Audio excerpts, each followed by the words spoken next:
Hoy muy personal con un gran pensador de nuestros tiempos. Nació en Cuba en 1932 y se mantiene tan lúcido y brillante como hace 50 años cuando trabajó como economista para la empresa holandesa Shell. Cubano de nacimiento pero argentino por elección. Fue diputado de la Nación Argentina, asesor de la Cancillería y economista del Fondo Monetario Internacional. Es abogado, economista con un máster en Derecho Comparado. Es autor de 19 libros sobre las ideas liberales en el mundo sajón y en América Latina. Escribe también regularmente en varios periódicos del continente. Es además presentador del programa Sin Fronteras, transmitido por el Canal 2 de Argentina.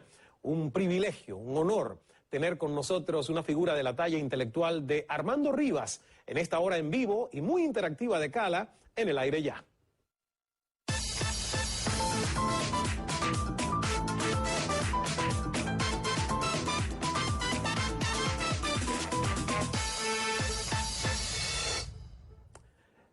Saludos desde Miami, soy Ismael Cala, bienvenidos a la pregunta de quién se atreve a publicar en Twitter su propia definición de qué es capitalismo y qué es socialismo. Muchos de ustedes ya lo han hecho y nosotros trataremos de incluir algunas de sus definiciones durante esta hora, porque es uno de esos grandes debates ideológicos con los que hoy vamos a tener la oportunidad de conversar con un gran pensador, Armando Rivas, @CalaCNN en Twitter, en Facebook CalaCNN. Antes de la entrevista, nuestra reflexión, y es que con frecuencia escuchamos una suerte de debate ideológico entre capitalismo, socialismo. Quienes defienden uno se refieren con cierto desprecio a los que se encuentran en la acera de enfrente, a veces hasta con mucha intolerancia. Sin embargo, el fragor de ese pugilato de ideas no nos permite entender con claridad dónde y cómo nació cada una, cuál es su esencia y sobre todo qué impacto tienen en la sociedad. El debate pareció quizás superado luego del derrumbe de la otrora Unión Soviética y sus países aliados.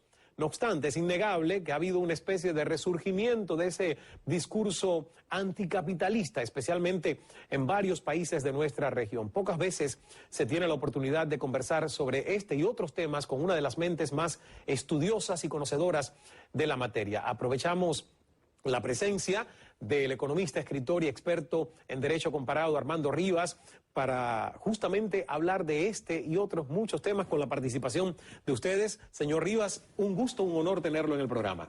Es un honor para mí estar con ustedes esta noche. Yo los veo a cada rato en Buenos Aires, así que para mí casi fue un sueño el que usted me invitara. Bueno, pues, ¿qué puedo decir yo? Que me voy a nutrir de tanto conocimiento de una enciclopedia viva como la que usted tiene en esa mente brillante.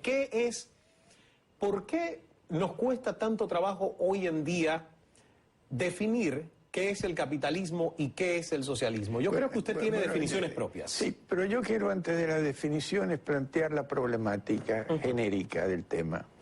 Decía Séneca que para el que no sabe dónde va, no hay viento favorable.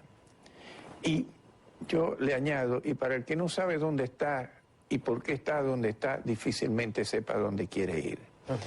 Y yo tengo la noción clara de que nos han enseñado una historia falaz en gran medida y que la hemos denominado la civilización occidental. Esa es una de las grandes falacias en que estamos inmersos. ¿Por qué? Si toda la vida uno ha crecido escuchando la división entre el Oriente y el Occidente y características o estereotipos que diferencian la cultura oriental o la civilización oriental de la occidental. ¿Por qué no existe la civilización occidental? Porque en Occidente, si hablamos de la geografía, ¿no? Porque usted sabrá que los chinos decían que muy al oriente estaba Occidente. Pero en lo que consideramos Occidente, se dieron las dos filosofías políticas más antitéticas que se dieron en la historia. De un lado la libertad y del otro el totalitarismo. Y esto es lo que no se ha querido entender, que Europa, a través de la historia, lo único que hicieron fue matarse entre ellos. Y no sé si se va a ver un gráfico acá donde podemos ver que a pesar de la civilización occidental, al principio, hasta el siglo XV, los chinos estaban más adelantados que Europa. Los árabes estaban más adelantados que Europa. Y el cambio empieza, y esto lo reconoce hasta el propio Marx, ¿no?, cuando dice en el Manifiesto Comunista, la burguesía en solo 100 años de dominio ha creado más riqueza y más fuerza productiva que todas las generaciones anteriores. Ese es el gráfico al que usted se estaba refiriendo. Ese es el gráfico al que me estaba refiriendo, que está en un libro que yo lo puedo recomendar, que se llama The Birth of Plenty, o sea, el nacimiento de la abundancia, porque nosotros tomamos el mundo como está por dado y no sabemos por qué. Podemos ver cómo en el gráfico que vieron, el mundo no hizo así, sino que hizo así. Y la pregunta para saber dónde estamos es qué fue lo que permitió que el mundo avanzara a esa velocidad. Y esto es lo que ya nos han enseñado mal, porque a quienes no le han enseñado que la libertad empezó con la Revolución Francesa. Cierto. Bueno, la Revolución Francesa, hasta Lenin se dio cuenta y dijo, los bolcheviques somos los jacobinos del siglo XX, ¿no? Y le digo más, se acordará que en la Revolución Francesa, cuando subía el precio del pan, le cortaban la cabeza a los panaderos, y mientras más cabezas cortaban a los panaderos, más subía el precio del pan. Entonces, lo cierto es que Europa empieza a cambiar, porque todo el mundo habla de la revolución industrial, y la revolución industrial fue una consecuencia, porque la economía es siempre una consecuencia de la política, porque yo soy protagórico. ¿Sabe lo que dijo Protágoras? El hombre es la medida de todas las cosas, de las que son, y de las que no son, que no son. Es decir, cuando hacemos las cosas mal son los hombres, cuando hacemos las cosas bien son los hombres, ¿no? Y cuando se hicieron las cosas bien, por primera vez empieza en Inglaterra, en 1688, con la Glorious Revolution, que yo le puedo decir que a mí nunca me la enseñaron. No sé, creo que la mayor parte de la gente no sabe ni que existe.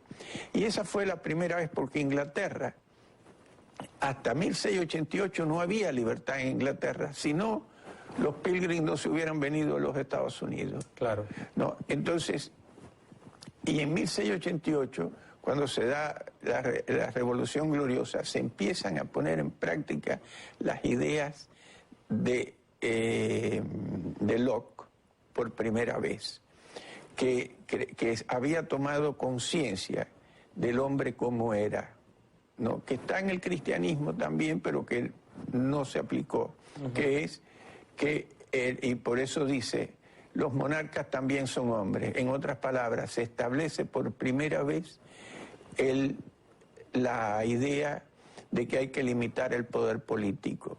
Y la otra idea fundamental es los derechos individuales, a la vida, a la libertad, a la propiedad. Y fue Locke el primero que dijo un derecho que sé que a usted le gusta y que yo creo que es fundante, que es el derecho a la búsqueda de la propia felicidad. Exactamente. Que es muy fundante.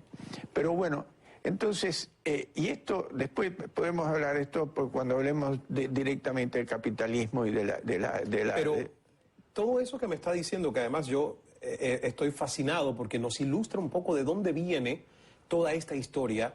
Hoy por hoy, no sé si usted coincide conmigo viviendo en Buenos Aires, pero es lo que yo siento desde acá, viviendo en Miami, recibiendo muchísima retroalimentación por las redes sociales. Sigue en muchos de nuestros países un sentimiento anticapitalista, antiimperialista, como si realmente el mundo estuviese en blanco y negro y estuviesen contrapuestos el capitalismo y el socialismo. Y es por eso que yo quiero que ideológicamente definamos dónde está. Pero usted tiene toda la razón de que el mundo está en eso, porque evidentemente la demagogia impera. No, y la demagogia, ¿sabe quién la describió? El señor Aristóteles, ¿no? Y si usted lee la política de Aristóteles, va a ver la descripción de Aristóteles. Y la demagogia es el socialismo, porque los hombres no son iguales, ¿no? Y precisamente como no son iguales, tienen talentos distintos, en los sistemas en que se permite el derecho del hombre a la búsqueda de la felicidad, que como dije antes, el primero que lo planteó fue Locke, y después se planteó en los Estados Unidos, porque el sistema que se inicia en Inglaterra, donde toma después lugar definitoriamente es en los Estados Unidos de América, pero quiero aclarar esto después de la Constitución de 1787, porque hasta ese momento tampoco los Estados Unidos eran una gran cosa. Y esto es muy importante, de que el sistema y aquí hay que rescatar lo que decía Tocqueville, tales son más fuertes los vicios del sistema que la virtud de los que lo practican. Esta es la idea. Y los que crearon el sistema fueron los Founding Fathers. Si todos los americanos hubieran sido como los Founding Fathers, hubiera habido Founding Sons, no hubiera habido ¿verdad? Entonces, fueron los que crearon, y las dificultades que tuvieron para crear esta. Pero lo que yo quiero destacar primero es el hecho de que el mundo cambió y hay que encontrar una respuesta para poder analizar el mundo que estamos viviendo en otros parámetros de los que se han analizado históricamente, donde parecía, históricamente la guerra era la razón de ser, ¿no? Tan es así que ya en Grecia, el arete, ¿sabe lo que es el arete? La virtud, en Grecia, ¿cuál era? El coraje. Porque el comercio, no, imagínense, Platón dice que los estados tienen que ser autónomos, autárquicos, porque si no, dependen del comercio y se tienen que hacer comerciantes. En otras palabras, ya en Platón estaba esto. Y esto siguió por siglos en Europa. Y los europeos, bueno, lo dice Montesquieu también, se mataban, los cristianos eran los que más se mataban entre ellos, ¿no? En la guerra de los 30 años, en 1618 a 1648, murió la mitad de la población de Europa. Entonces, aquí tenemos que empezar y la respuesta es, ¿qué fue lo que cambió la historia? ¿No? Y acá empieza que Marx reconoce que fue un sistema, pero que le llamó capitalismo para descalificarlo éticamente, porque ¿qué era el capitalismo? La explotación del hombre por el hombre. Y desde mi punto de vista, él dice que los capitalistas mismos no habían entendido lo que habían hecho y que encontraron la riqueza como una cosa que habían encontrado un mago, ¿no? Y había salido la riqueza. Y yo digo que el que cree que no supo nunca cómo se creó la riqueza fue él, porque él, y lo vamos a hablar más, fue quien estableció después la idea de que si se eliminaba la propiedad privada, el mundo iba a vivir de cada cual de acuerdo a sus habilidades, a cada cual de acuerdo a sus necesidades. Bueno, lo único que crea el socialismo son más necesidades. Esta es la historia del socialismo. Vamos a tener que hacer una primera pausa, pero usted ha dicho varias frases, por ejemplo, con relación al socialismo. Tengo dos por acá. El socialismo es una enfermedad mental, pues ignora la realidad de la naturaleza humana. También ha dicho, el socialismo se forja de la envidia o en la envidia. Se administra desde la hipocresía, genera la pereza y destruye la riqueza. Vamos a leer también, antes de irnos a la pausa, algunos de los comentarios. Prometimos que sería una hora interactiva. Pondremos en pantalla algunos de los comentarios que ustedes nos están enviando a través de Twitter, @CalaCNN, y en Facebook. Aquí está Sandy Encarnación, que en Twitter dice: el capitalismo es el orden social que resulta de la libertad económica en la disposición y usufructo de la propiedad privada. Muchísimas gracias, Sandy, por escribirnos. Hay también otro comentario de Roberto que dice: capitalismo, fin del mundo; socialismo, futuro del mundo. No hay más salida si no es en este sistema justo e igualitario. ¿Cómo ve? Lo que yo decía, siempre hay, digamos que opiniones encontradas. Vamos a hacer una pausa, nos vamos a la publicidad. Cuando regresemos, dígame también, ¿por qué usted dice que educar con marxismo es como amamantar con alcohol? Ya regresamos con Armando Rivas por toda esta hora de Cala.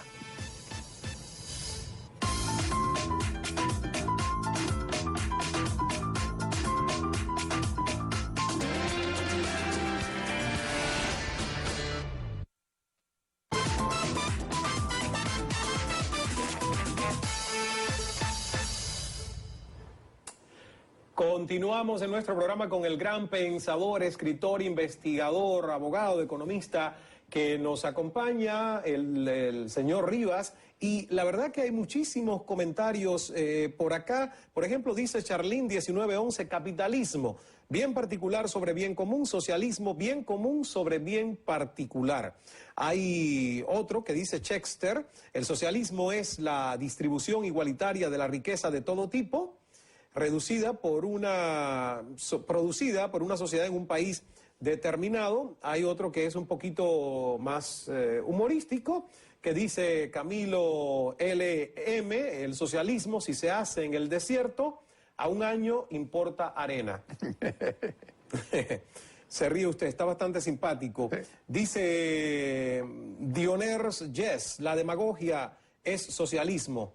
Y menciona Armando Rivas Encala, excelente. Ahora, me quedé con varias frases. Por ejemplo, educar con marxismo es como amamantar con alcohol. Fuerte la frase. Bueno, porque cuando uno está borracho no ve la realidad.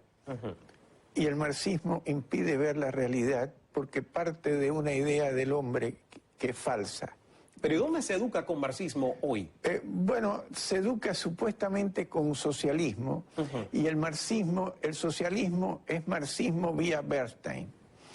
Porque la diferencia del marxismo con el comunismo tal como lo vimos fue que Bernstein en 1899, Edward Bernstein, ¿no?, dijo que no hacía falta que hubiera una revolución, porque además que Marx se había equivocado, porque no era verdad que los trabajadores cada día vivían peor, sino que al contrario vivían mejor.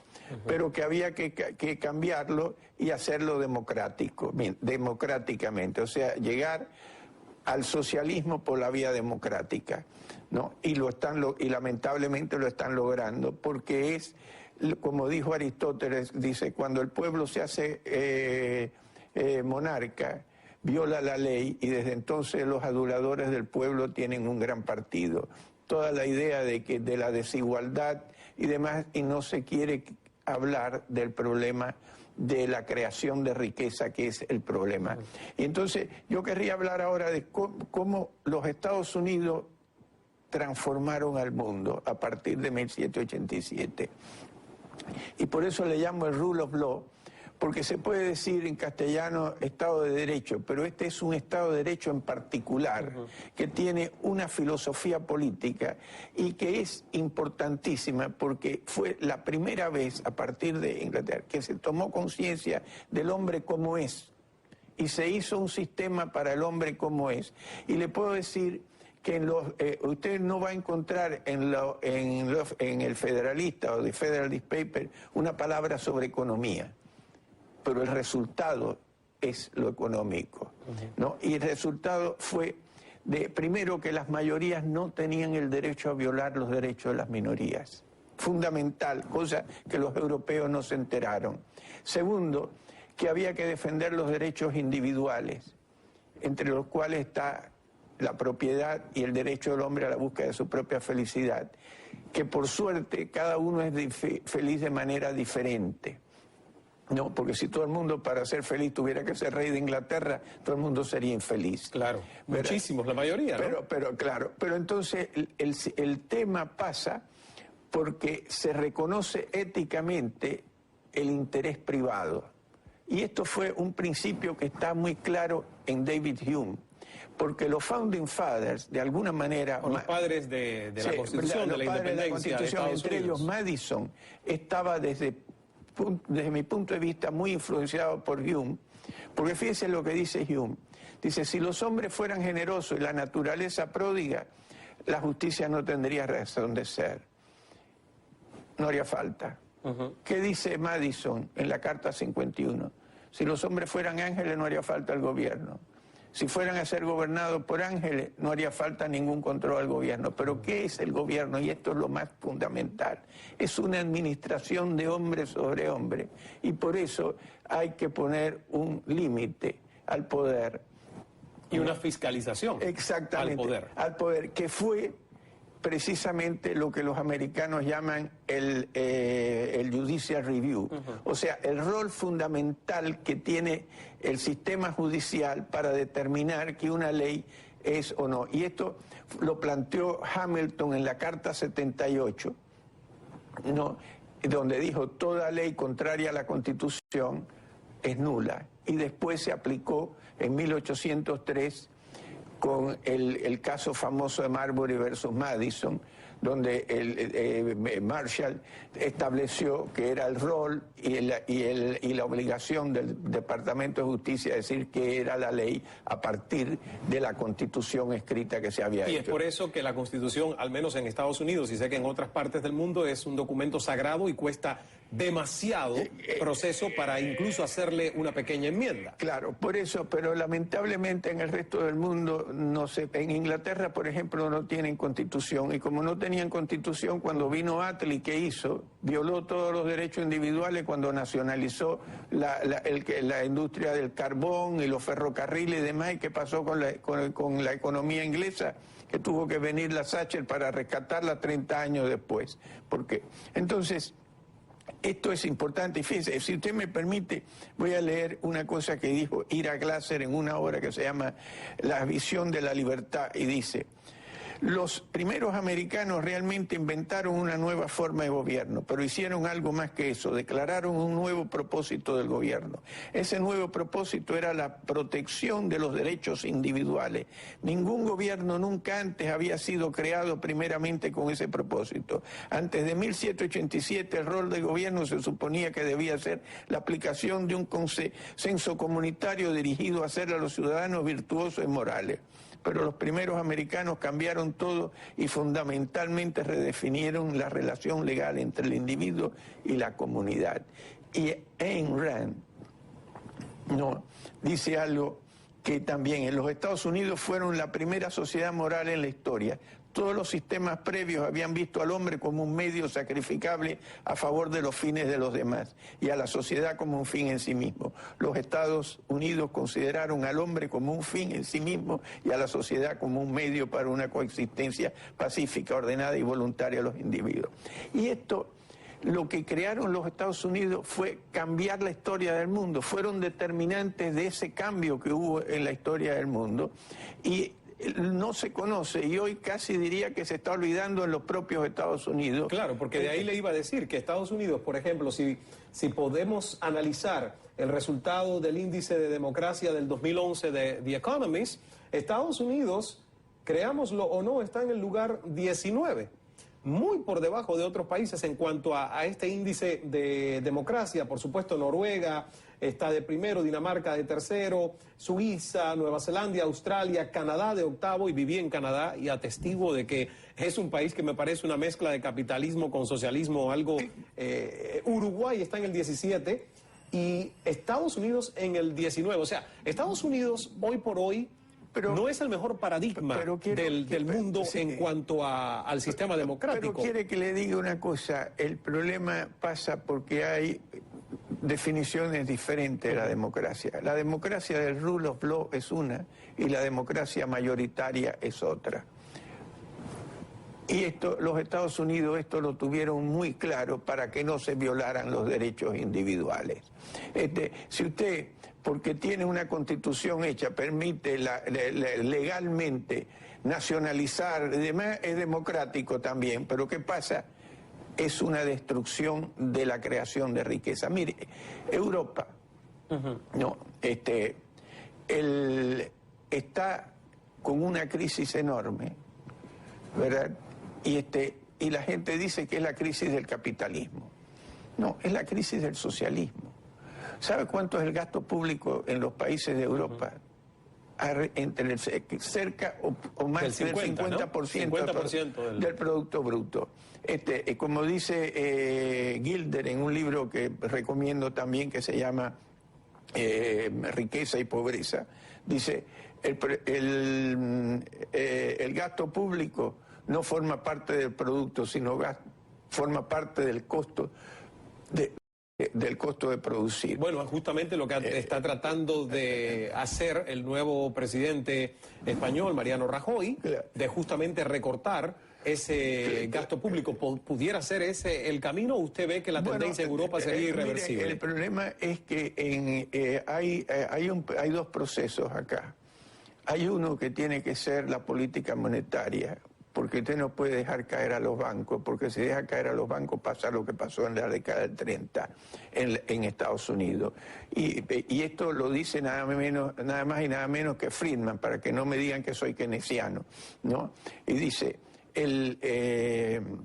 ante la crisis, ¿no?, hay que hacer que los bancos conviertan sus activos en efectivo.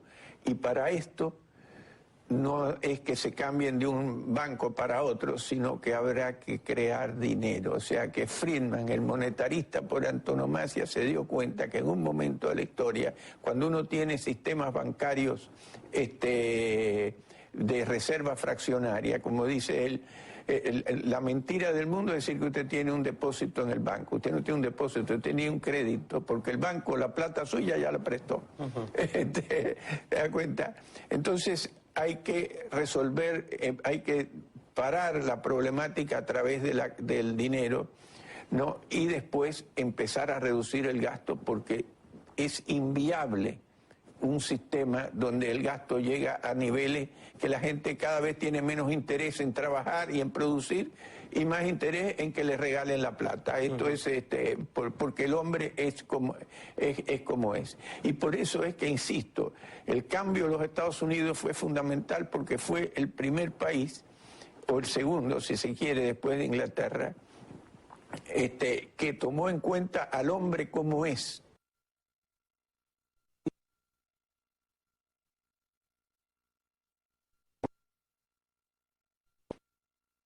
El socialismo y la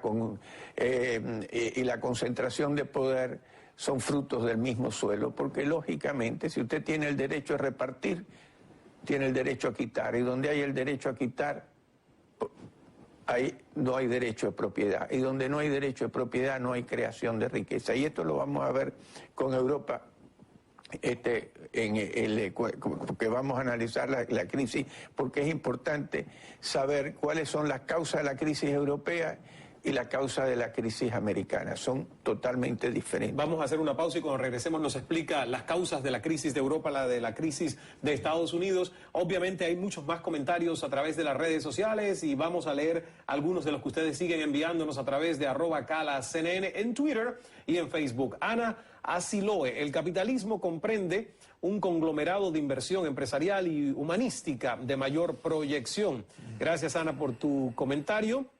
Veamos otro de Tamara Fuenmayor. Dice, socialismo es quitar a los que tienen para darle a los que no.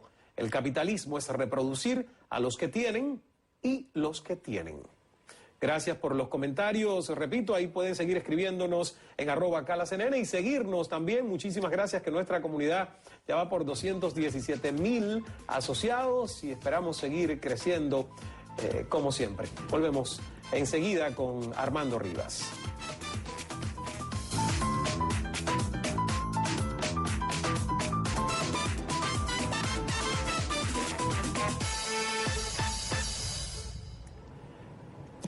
Continuamos en vivo conversando con un gran pensador de nuestros tiempos. Nació en Cuba en 1932, se mantiene, y ya ustedes lo han podido ver por toda la primera parte del programa, tan lúcido como hace 50 años cuando trabajó como economista para la empresa holandesa Shell, cubano de nacimiento, argentino por elección, diputado, fue diputado de la Nación Argentina, asesor de la Cancillería, economista del Fondo Monetario Internacional, abogado, economista, máster en Derecho Comparado, es autor de 19 libros sobre ideas liberales en el mundo sajón y en América Latina. Por ejemplo, acá están 3 de esos libros. Uno es Cuba entre la independencia y la libertad, el otro Argentina 1810-1880, un milagro de la historia, y el tercero Los condicionamientos éticos de la libertad. Regularmente escribe en varios periódicos del continente, es presentador además del programa Sin Fronteras, transmitido por el Canal 2 de Argentina. Estamos conversando con el señor Armando Rivas. Yo quisiera poder realmente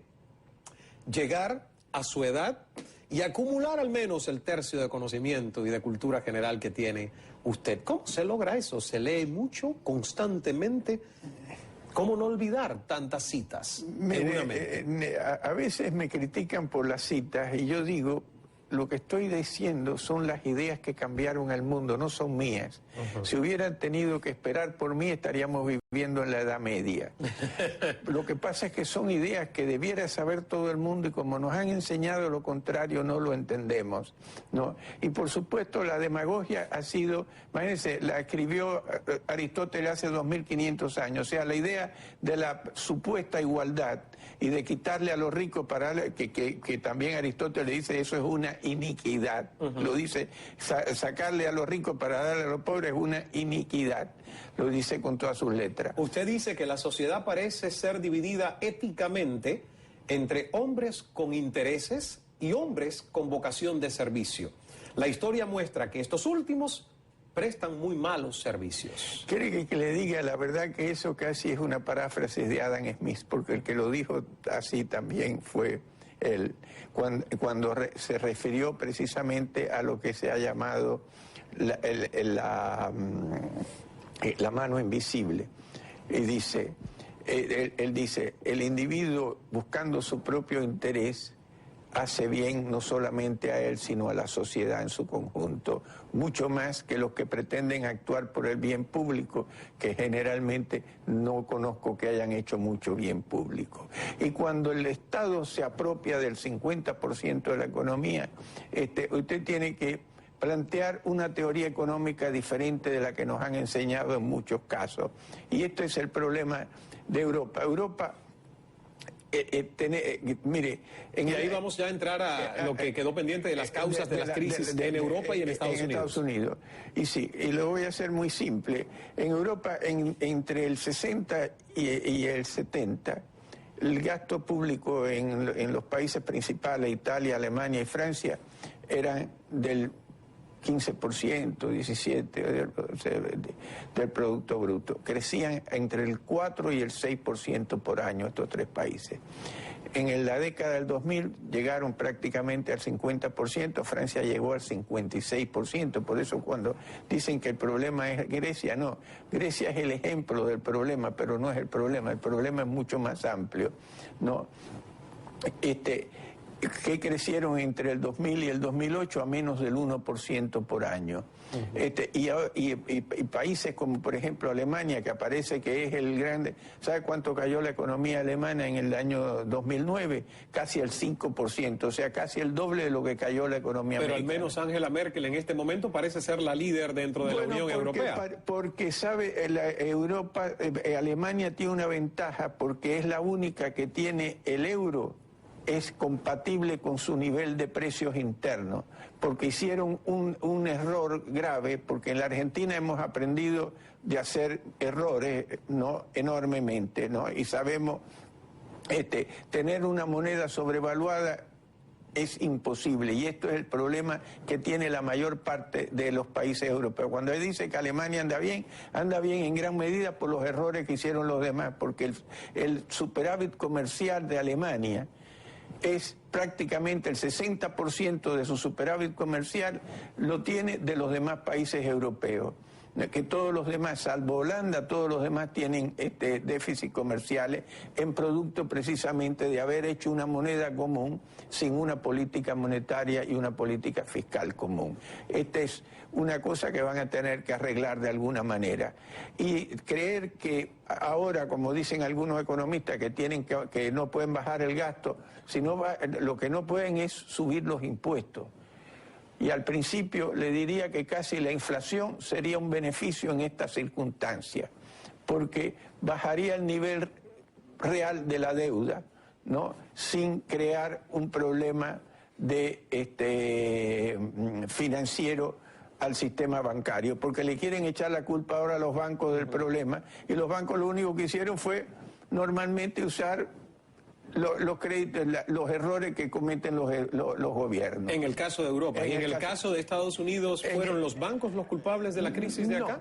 El culpable de la crisis de acá fue el señor Carter, con la ley que dijo del Community and Reinvestment Act, por la cual creó el Fannie Mae y el Freddie Mac, para que le prestaran a gente que no tenía con qué pagar, porque esta es la verdad de la cuestión, porque todos los americanos tenían derecho a tener una casa. Bueno, el resultado fue el bubble y lo único que han hecho, en lugar de tener todos los americanos una casa, muchos han perdido la que tenían. Fue ese sueño americano que terminó convirtiéndose en una pesadilla para muchísima gente. Pero exactamente porque no se puede hacer, porque el sistema financiero, como lo dice Minsky, tiene cierta tendencia a la especulación. Cuando empiezan a subir los precios, empiezan a prestar más.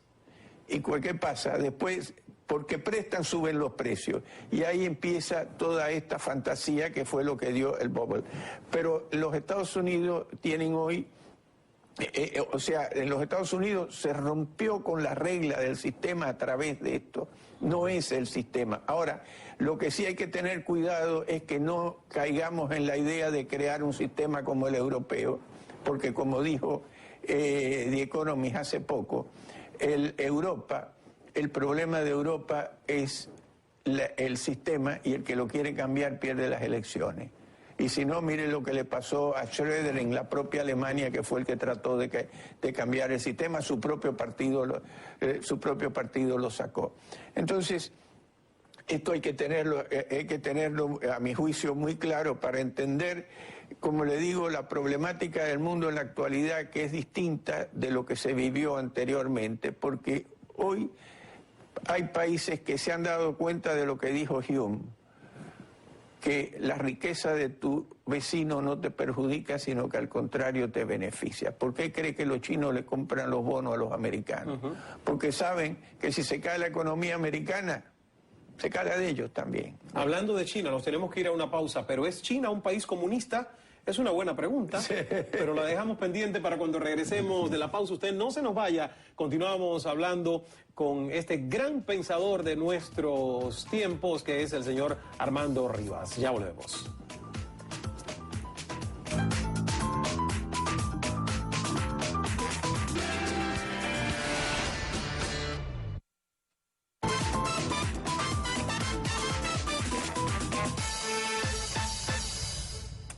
Gracias por continuar con nosotros. Estamos en vivo, una hora interactiva de Cala con un intelectual de talla extra. Yo llamo este programa un programa de colección, al menos yo lo voy a coleccionar para volver a verlo y aprender de todo lo que estamos conversando hoy. Un intelectual de verdad, con muchísimo conocimiento. Hay muchísima gente que pudiera pensar que usted defiende de la manera en que habla a Estados Unidos. Otros tienen un sentimiento totalmente contrario y ven a Estados Unidos como un gendarme mundial, como el famoso imperio. ¿Es un imperio Estados Unidos? Precisamente tengo un artículo diciendo que Estados Unidos no es un imperio. Mire, Estados Unidos es el único país en la historia del mundo que gana una guerra y en lugar de pedirle reparaciones a los vencidos, les repara las economías y le enseña libertades que no habían conocido nunca, como los alemanes. Pero ¿no es cierto que a veces Estados Unidos, como muchos piensan, va a la guerra por intereses económicos también? No. Al contrario. No hay petróleo, no hay necesidad de controlar mercados, no hay necesidad de tener influencias regionales. Yo creo que, vamos a ponerlo, yo lo que defiendo en los Estados Unidos es el sistema político. Errores políticos han cometido, lamentablemente. Yo empiezo por creer que Yalta fue una estupidez total de entregarle a Rusia la mitad de Europa en un momento dado, ¿no? Así que y desde mi punto de vista, haber entregado a Cuba la órbita soviética por parte del señor Kennedy, también eso está. Así que yo no estoy hablando de la política exterior americana, estoy hablando de lo que significa el sistema. Y fíjense que los Estados Unidos, para que entrara en la guerra, en la Segunda Guerra Mundial, todos dicen que Roosevelt sabía que iban a bombardear Pearl Harbor, porque el americano vive inward looking de alguna manera, ¿no? O sea, mirando hacia adentro porque viven bien. ¿Y para qué se van a preocupar, no, de lo? Bueno, de hecho, muchos americanos no conocen el resto del mundo. Y claro, es increíble una estadística que escuché ya hace algún tiempo de el porcentaje tan pequeño de ciudadanos estadounidenses que tiene pasaporte para salir al extranjero. Sí, sí, o sea, increíble, algo que nunca lo hubiera imaginado. Pero pasemos a China. No, sí, pero antes de China quiero hacer una observación, si me lo permite, que he hablado todo el tiempo del rule of law y no del capitalismo. Porque para discutir con la izquierda hay que discutir ética y política, porque se han apropiado de la ética. Y nosotros cuando decimos que somos capitalistas, somos materialistas y ellos son generosos. Y entonces llorando por los pobres se aprovechan de los pobres para tomar el poder y después se quedan con la plata. Esto es lo que ha pasado en toda América Latina en gran medida. Y creo que esto es importante. ¿Sabe quién lo dijo? Thomas Sowell dijo: la izquierda se ha monopolizado la ética y el que está en contra de ella no solamente está equivocado, sino que es un pecador, ¿no? Entonces hay que discutir esto en los términos reales, lo que produce la economía. El mercado no existe si no hay derechos individuales. No es una economía de mercado, es una economía de derecho donde como consecuencia surge el mercado. Nos quedan 2 minutos antes de irnos a la próxima pausa. China, que es un país que tiene condiciones únicas, porque para muchos es un país comunista, regula, es estatizado, pero tiene una economía que es una de las más pujantes y emergentes en el mundo. ¿Es un país comunista, China? Yo creo que los chinos aprendieron de la estupidez de Mao Zedong y han dado un vuelco que no han aprendido ni siquiera los europeos. Lo que pasa es que lo han hecho autárquicamente. Y entonces se dice no hay libertades, y es verdad que probablemente no hay libertades, pero ¿por qué la inversión extranjera, el 40% de la inversión extranjera en el mundo va allá? Y si usted ve que un país crece al 9%, puede tener la seguridad absoluta de que no es comunista. O sea, que hay propiedad privada. Es más, hubo una reunión del comité del partido que declararon que la propiedad, o sea, todo lo contrario a lo que decía Mao Zedong y Marx, de que la propiedad privada había que respetarla, y la están respetando porque si no, no estuvieran creciendo. Ahora, que haya, que sea, ¿cómo se llama?, autoritario el sistema, no, aparentemente no hay ninguna duda por el momento, pero que han cambiado el curso y que tienen un interés, que es lo otro que yo digo, que se ha cambiado la historia del mundo porque las armas nucleares han impedido la guerra mundial. O sea, las armas nucleares han impedido. Exacto. ¿Y sabe quién lo dijo? El Papa que mataron. Juan Pablo I dijo: las armas nucleares son disuasivas, no son bélicas. ¿Por qué cree que no hubo una guerra entre Estados Unidos y Rusia? ¿Sabe quién escribió esto? Alberdi. ¿Sabe lo que dijo Alberdi hace 150 años? Las guerras serán cada vez más raras el día que los que las declaran y las incitan corran el mismo riesgo y la responsabilidad de los que las pelean. Y por eso yo escribí que la guerra del siglo XXI es lo que decía Alberdi, por mandato, que son los terroristas, porque ahí sí los mandan a que se maten, pero el que lo manda no.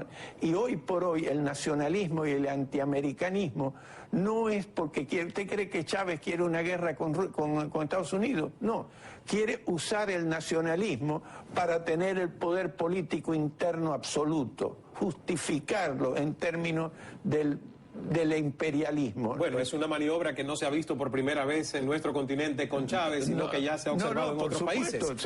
Sí, es casi, el ser anti-yanqui es casi una condición para llegar al poder en toda América Latina.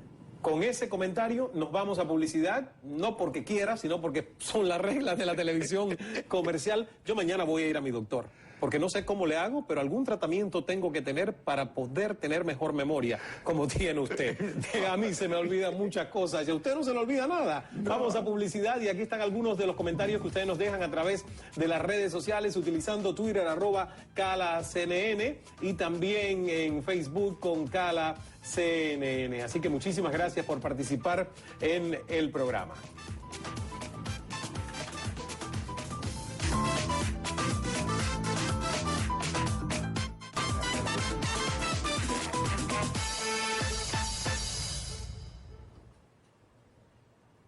Y regresamos con este comentario de Luis Contín. Los excesos son el problema. Tanto el capitalismo como el socialismo están en los extremos de un sistema ideal de gobierno. A partir de ese comentario, que ya nos queda la última palabra, una reflexión final, señor Rivas, ¿qué nos puede decir sobre América Latina hoy? Bueno, lamentablemente no hoy. A través de la historia, América Latina no ha conocido el rule of law.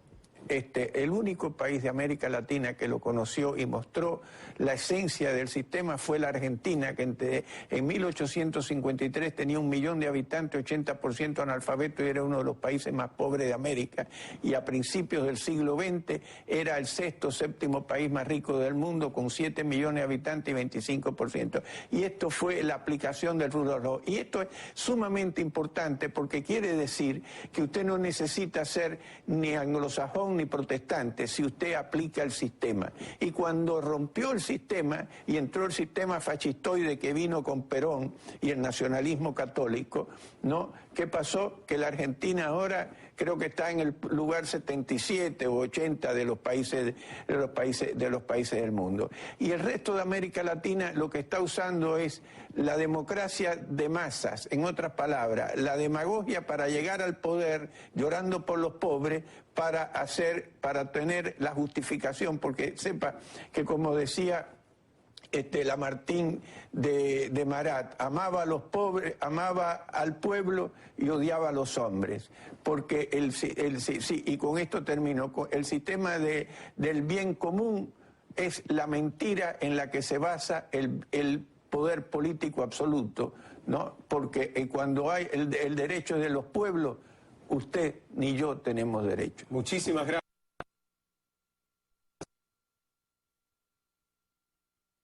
Si no la vio, recordándonos que el secreto del buen hablar es saber escuchar. Hasta la próxima.